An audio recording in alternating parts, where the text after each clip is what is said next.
Hello, class. I want to take this time to first thank you guys for being patient with me as I get the collaboration exercise working. Looks like there was some bugs to work out, so hopefully I figured out a workaround. Also, thank you for the class participation.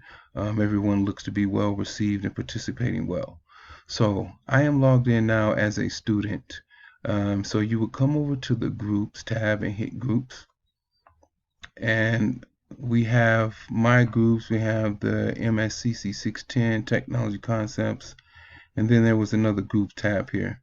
What we're going to do is go to this first section, and if you click on the collaboration, you will see three threads that I created.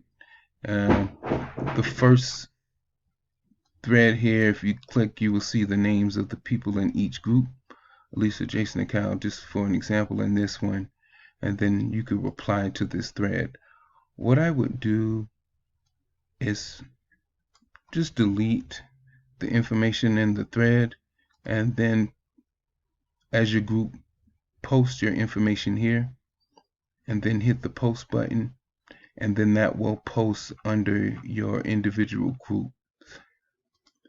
And we will try that. So I would just like the group leader, whoever's going to be the group leader, just to get your group ideas together or whatever your assignment is, and reply to that thread in the way I just did, and let me know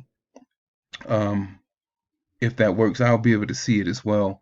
And if it does not work, just someone send me an email and let me know. But that should mitigate the issue of the group threads in your exercise.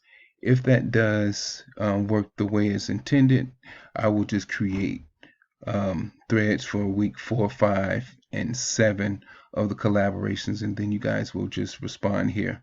So when you get this, just again, when you get in your groups, whoever's going to be the group leader or who's going to make the post based on the group's unanimous decision, just reply to that thread. As I said, I'll look for the updates because it will alert me. If it does not work though, however, you can send me an email and say, hey, this didn't work, and then we'll just try to get that done ASAP because I know that assignment is coming up. So again, appreciate your patience and look forward to continued work for the next couple of weeks.